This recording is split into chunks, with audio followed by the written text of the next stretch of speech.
the big player that everyone wants to talk about is it's not Chase McDermott. I'm sorry. It's not Cade Povich. It's not Connor Norby, David, or even Heston Kjerstad. I think I know where you're going, Rich. I think you do. I think you do. It's a Mr. Jackson Holliday, who in some reports he's still the number 1 overall prospect, still very talented. A lot of people were quick then to jump to conclusions after his first call up to the big leagues and then going back down. He's had a little bit of time now to settle in.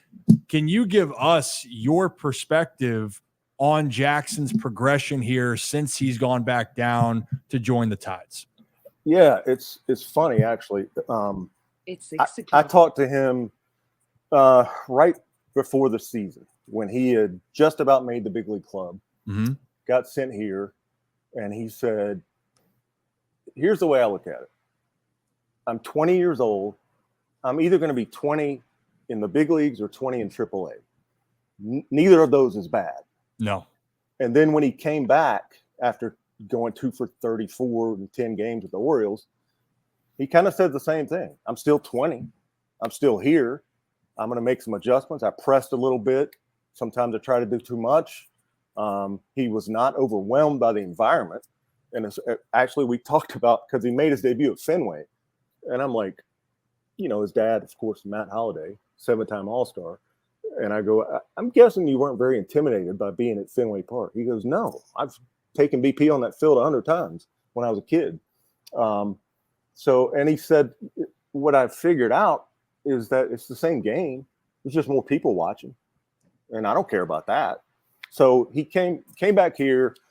He decided to put his bat a little more parallel to the ground, his stance, tighten up his load some, and try to hit the ball to all fields like he did in spring training when I believe he hit 313. It seems to be going well. He's hitting 270 now. He's got 16 doubles, 7 home runs. So he's driving the baseball, and that was the one thing, and everyone's heard me say this, and I was trying to grab my bat here for a second, but it's a little bit too far out of my reach here because I like – it's interesting when you're talking about what you're seeing with what adjustments. The one thing that people noticed is the leg kick lower than it was. Is his hand placement different here? But I think the other part is I think he was squeezed pretty good up at the big league level on certain pitches. I think, correct me if I'm wrong, I think his walks and his on-base percentage has been – very good so far with him coming down. Like, he looks like everything as a player has kind of come together for him. Now, the one thing though, I'm with you. I think the biggest thing for him is getting back on track, hitting the ball to all parts of the field. And kind of the report that you're saying here is he seems to be kind of settling in, because at the end of the day, pitchers are going to pitch him even tougher back up in the bigs. Can you try to go with the pitches as they're thrown at you? Yeah, that's what he's trying to do. I mean, that's I think his biggest focus. Yeah. Yeah, I mean, you mentioned his on-base percentage. He's 5th in the league at 422. So here's the thing. I think that people then look at that. Is 5th pretty good, guys, in all of AAA? It's decent. It's solid. It's solid. Not bad for a 20-year-old. I mean, here's what stands out to me, Rip, is he leads the league with 54 walks. That's what I wanted to get to. There it is. And Print it. He's also struck out exactly 54 times. And so a 1-to-1 is pretty freaking good.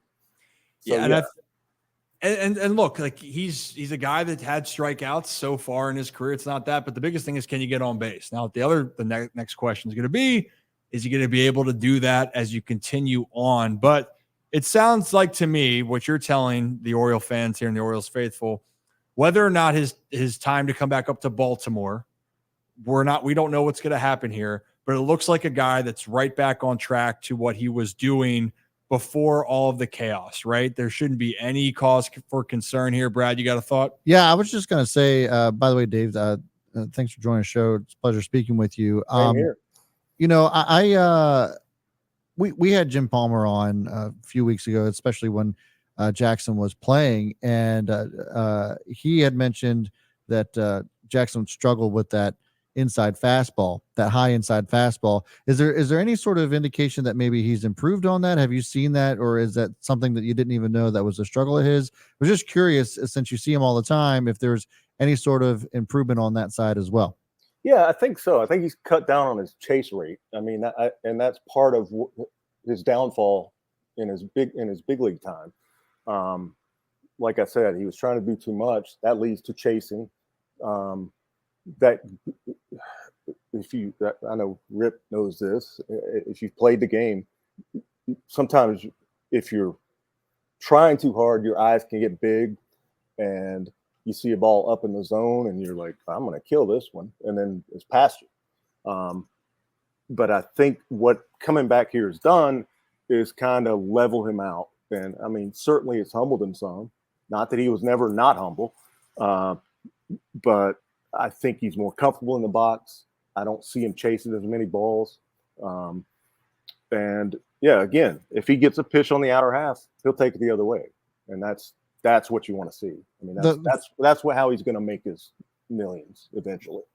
Yeah. The follow-up question I have to that is that we had Brian had a one-on-one interview with Mike Elias, and Elias was kind of made mention to the fact of, when you have a phenom like that, and he's succeeded at every level that he's been in and not really faced any sort of adversity, it's nice to kind of sometimes bring them up and see how they handle that. And you almost have to wonder if that was the primary motivator for calling him up in the first place. And if he did great, awesome. But maybe this would be a learning opportunity for him. Do you think that that's probably what happened, or what? Do you think that was kind of the case? I think absolutely that was what happened. I mean, first of all, of course, the Orioles are in a position where they're trying to win. So if they didn't think he could help, he never would have been called up. Right. However, as Buck Britton told me after he came back, that was the first time Jackson's ever failed in his life. Yeah, the first time he struggled. Think about that. I mean, good God, the dude probably hit 500 in high school. He was the National Player of the Year, minor league player of the year last year. Ended up here in AAA at 19.